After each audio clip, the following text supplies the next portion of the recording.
महान तेजस्वी महर्षि अगस्त और वशिष्ठ तथा राजा जनक का जन्म कैसे हुआ था। बड़ी रोचक कथा है, इसे ध्यान से अंत तक जरूर सुने। एक निमि नाम के राजा थे। वे बड़े बलवान और धर्मात्मा थे। उन्होंने गौतम मुनि के आश्रम के समीप इंद्रपुरी के समान एक उत्तम नगर बसाया। उसका नाम बैजंत रखा और वहीं रहने लगे।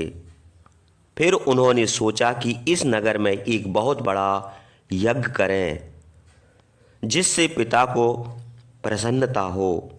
इस विषय में उन्होंने अपने पिता से भी सलाह ली और ब्रह्म ऋषियों में श्रेष्ठ वशिष्ठ मुनि से यज्ञ कराने को कहा। उसके बाद अत्रि, अंगिरा और भृगु को भी यज्ञ कराने का निमंत्रण दिया। वशिष्ठ ने राजा निमि से कहा था कि हमको इंद्र ने यज्ञ कराने के लिए पहले निमंत्रण किया है, इसलिए हम वहाँ जाते हैं। वहाँ से लौटकर तुम्हारा यज्ञ करावेंगे, तब तक हमारी प्रतीक्षा करना। यह कहकर वशिष्ठ तो इंद्र का यज्ञ कराने के लिए चले गए। उधर गौतम ने आकर राजा निमि से कहा कि तुम्हारा यज्ञ हम करा देंगे। राजा निमि ने अंगिरा, यत्री और भृगु को भी बुला लिया और गौतम को आचार्य बनाकर हिमवान पर्वत के समीप यज्ञ आरंभ किया। 5000 वर्ष तक राजा निमि का यज्ञ होता रहा।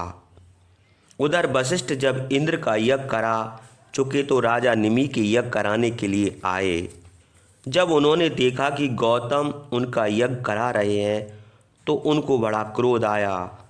एक मुहूर्त तक राजा से मिलने के लिए द्वार पर खड़े रहे, किंतु उस समय राजा सोते थे। राजा को न देखकर उनका क्रोध और भी बढ़ गया और उन्होंने श्राप दे दिया, हे राजन, तुमने हमारा निरादर करके दूसरे से यज्ञ करा लिया है, इसलिए तुम्हारी मृत्यु हो जाए। इधर जब राजा निमि जागे और सुना कि वशिष्ठ ने हमें श्राप दिया तो उनको भी बड़ा क्रोध आया। उन्होंने कहा कि हम तो सोते थे, हमें मालूम भी ना हुआ कि आप कब पधारे। आपने कुपित होकर यमदंड के समान घोर श्राप दे दिया, इसलिए हे ब्रह्मऋषि, हम भी आपको श्राप देते हैं कि तुम्हारी मृत्यु हो जाए। दोनों ने कुपित होकर एक दूसरे को श्राप दिया। दोनों श्राप देने और अनुग्रह करने में समर्थ थे, इसलिए किसी का श्राप मिथ्या न हुआ। दोनों की मृत्यु हो गई। वे दोनों तपस्वी तो थे ही, शरीर त्याग कर वायु रूप से विचरने लगे। महामुनि वशिष्ठ शरीर प्राप्त करने के लिए अपने पिता देवादिदेव ब्रह्मा के पास गए। उनके चरणों में प्रणाम करके बोले, हे ब्राह्मण, राजा निमि के शाप से हमारा शरीर छूट गया है। इससे हम वायु रूप होकर विचरते हैं। देह के बिना बड़ा दुख होता है, कर्मों का भी लोप हो जाता है, कोई कर्म नहीं किए जा सकते। यदि आप हमको दूसरा शरीर दें। यह सुनकर ब्रह्मा ने कहा, अब तुम मित्र और वरुण के वीर्य में प्रवेश करो। वहाँ भी तुम अयोनिजा पुत्र होगे। स्त्री के गर्भ से जन्म न लेना पड़ेगा। तुम धर्मात्मा होगे और फिर प्रजापति होगे। ब्रह्मा के यह कहने पर वशिष्ठ मुनि उनको प्रणाम और प्रदक्षिणा करके बड़ी शीघ्रता से समुद्र के किनारे गए। उस समय मित्र सूर्य वरुण के साथ वरुण का ही कार्य कर रहे थे। उसी समय उर्वशी अप्सरा अपनी सखियों के साथ वहां आई और क्रीड़ा करने लगी। उस कमल नयनी सुंदरी अप्सरा को देखकर वरुण को बड़ा हर्ष हुआ और उससे संभोग करने को कहा, किंतु उर्वशी हाथ जोड़कर प्रार्थना करने लगी कि मित्र ने पहले से ही हमसे कह रखा है।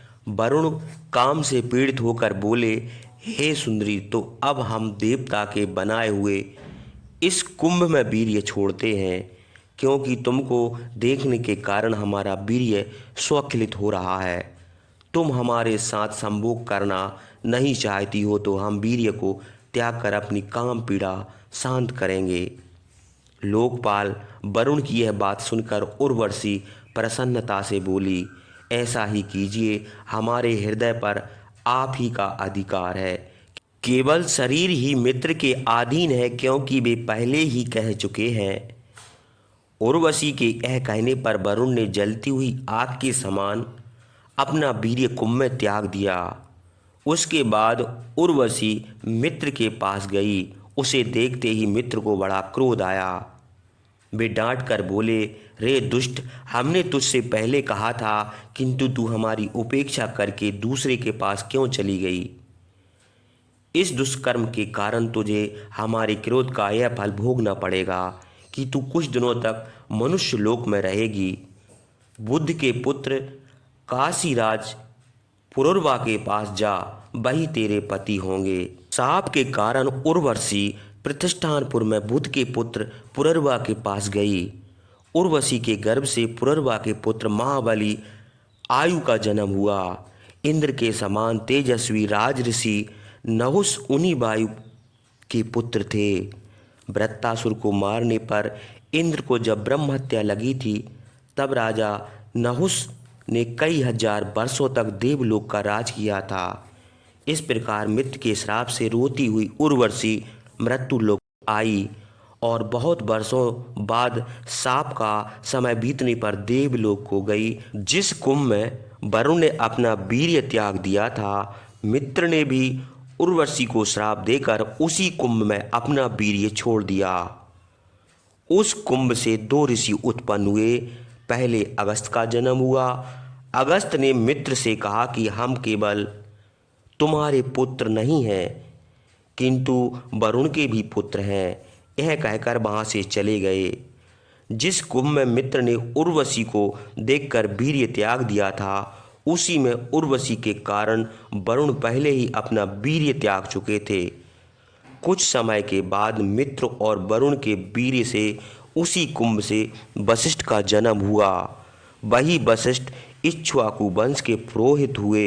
इस प्रकार वशिष्ठ की दूसरी उत्पत्ति हुई थी।